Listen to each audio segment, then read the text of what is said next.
আসসালামু আলাইকুম রহমতুল্লাহ। সম্মানিত বন্ধুরা, আপনাদেরকে রমজানের আগে আমি ভিডিও দিয়েছিলাম যে এবছর রমজানে আমরা বেগুনি খাবো, কুমড়াগুনি খাবো না। এই যে আলহামদুলিল্লাহ আমার বাগানের বেগুন আজকে তুলতেছি, আরও একবার তুলেছিলাম।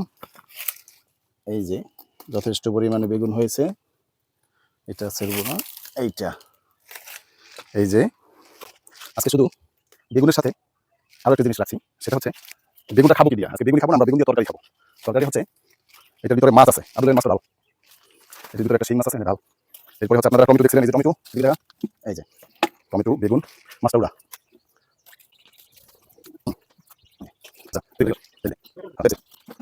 আজকে আলোচনা করব হচ্ছে যে বেগুন তুলতে গিয়ে কেউ যদি রোজা ভঙ্গ করে, অর্থাৎ পিপাসার্থ হয়ে, অর্থাৎ ফসলের ক্ষেতে যদি কেউ কাজ করে, টমেটোর বাগান, এরপরে আলুর ক্ষেত, ভুট্টা ক্ষেত, এগুলো তুলতে গিয়ে কেউ যদি তার রোজা ভেঙে ফেলে, তাহলে এটার করণীয় আসলে কি হবে, অর্থাৎ পিপাসার্থ হয়ে রোজা ভঙ্গ করা যাবে কিনা।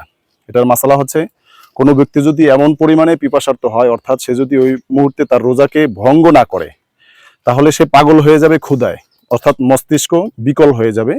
আর সে যদি মারা যাওয়ার সম্ভাবনা থাকে, তাহলে অবশ্যই সে সেরকম পরিস্থিতিতে যখন পড়বে তখন সে রোজা ভাঙবে।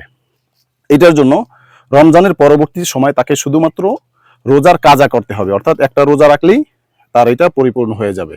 আর কোনো ব্যক্তির যদি এরকম পিপাসা হয় যে সে চাইলে রোজাটা না ভাঙলেও পারতো, কিন্তু মোটামুটি পিপাসা, প্রচুর পরিমাণে না, মারা যাওয়ার পর্যায়ে না, এবং পাগল হওয়ার মতো না, তাহলে সে যদি ওইভাবে পর্যায়ে রোজাটা ভাঙে, তাহলে রোজার পরে তাকে অবশ্যই রোজার কাজা এবং কাফারা আদায় করতে হবে। আরেকটা প্রশ্ন, আপনারা আমার এই থলের ভিতরে দেখতে পারতেছেন, এই থালার ভিতরে এখানে একটা শিং মাছ আছে। আরেকটা মাসালা আমরা বলবো যে কোনো ব্যক্তিকে যদি রোজা অবস্থায় বল্লা হোক, অথবা ভীমরুল হোক, অথবা শিং মাছ হোক, সাপ হোক, এই সমস্ত বিষাক্ত কোনো প্রাণীতে যদি কাটে, কামড় দেয়, অথবা আল দেয়, তাহলে তার রোজা থাকবে কিনা। বিষাক্ত কোনো প্রাণীতে যদি কামড় দেয় অথবা ঘাই দেয়, শিং মাছ হোক বা যে কোনো প্রাণী হোক, তাহলে তার রোজা ভঙ্গ হবে না। এই কারণে তার রোজা ভঙ্গ করার কোনো দরকারও নাই। এই জন্য আমাদের যারা ক্ষেত খামারে কাজ করি, বেগুন ক্ষেত হোক, আমি আজকে বেগুন খেতে কাজ করেছি, আপনাদের কাছে এই বেগুন দেওয়ার কথা ছিল, যদিও এই মুহূর্তে সকলকে বেগুন দেওয়া সম্ভব হচ্ছে না।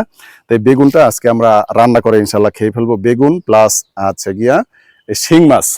এজন্য যাদের প্রচুর পিপাসা লাগে, এরপরও যদি আমাদের ওইরকম পরিস্থিতি তৈরি না হয়, তাহলে আমরা রোজা ভাঙবো না। আর যদি প্রয়োজন হয়, মনে করি যে না আসলে আমি টিকে থাকতে পারতেছি না, তাহলে অবশ্যই আমরা রোজা ভাঙতে পারবো, তাতে আমাদের কোনো সমস্যা নাই।